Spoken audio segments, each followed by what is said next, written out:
नमस्कार। बिहार की राजनीति हमेशा से अपने तीखे तेवर और जुबानी जंग के लिए मशहूर रही है, लेकिन इस बार मामला सिर्फ बिहार तक सीमित नहीं रहा।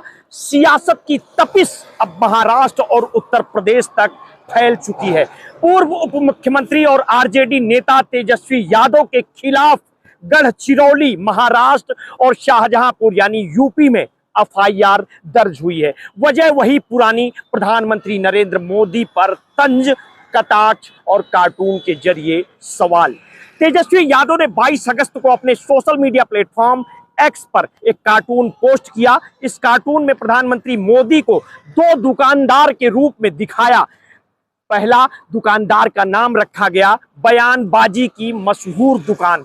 तेजस्वी यादव ने इस पोस्ट के साथ प्रधानमंत्री से सवाल किया कि बिहार में एनडीए के 20 साल और केंद्र में उनके 11 साल के शासन का हिसाब आखिर जनता को कब मिलेगा। और ये कार्टून व्यंग था या अपमान, ये असली बहस की जड़ है। बीजेपी विधायक मिलिंद रामजी नरोटे ने महाराष्ट्र में शिकायत दर्ज कराई कि इस पोस्ट से प्रधानमंत्री की गरिमा को ठेस पहुंची है। गढ़चिरौली थाने में तेजस्वी के खिलाफ कई धाराओं में मामला दर्ज कर दिया गया। उधर यूपी की बीजेपी नेता शिल्पी गुप्ता ने शाहजहांपुर में एफआईआर दर्ज करवाई है और कहा कि प्रधानमंत्री के खिलाफ अभद्र टिप्पणी से पूरा देश गुस्से में है। अब सवाल उठता है, क्या लोकतंत्र में व्यंग और आलोचना की गुंजाइश खत्म हो रही है?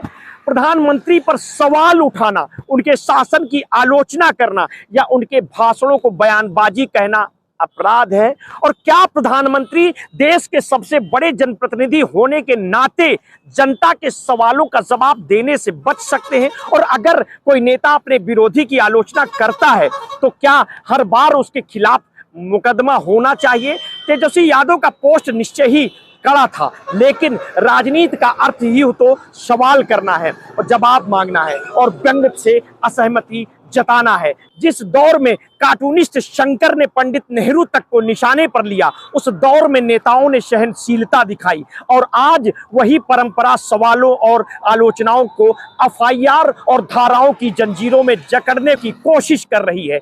यहाँ दूसरा पहलू भी उतना ही अहम है। क्या तेजस्वी यादव ने राजनीतिक बहस को चुनावी हथियार के रूप में इस्तेमाल करने के चक्कर में भाषा की मर्यादा तोड़ी? क्या आलोचना और अपमान के बीच की रेखा उन्होंने पार की? विपक्ष के नेता के तौर पर जनता की आवाज उठाना उनका कर्तव्य है, लेकिन क्या इस अंदाज से वे जनता को गंभीर मुद्दों पर ध्यान दिला पाएंगे या फिर मामला सिर्फ ट्रोल वार और कोर्ट कचहरी में उलझ जाएगा?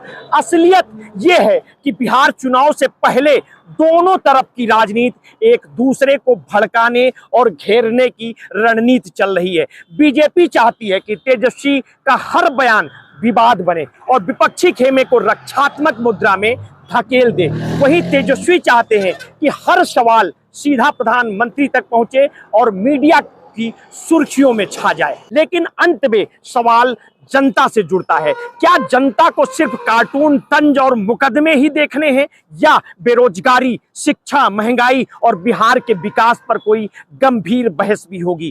क्या देश की राजनीति अब इस मुकाम पर आ गई है कि सवाल पूछने वाला आरोपी और जवाब देने से बचने वाला मासूम कहलाएगा? तेजस्वी यादव की मुश्किलें भले बढ़े, लेकिन इस घटनाक्रम ने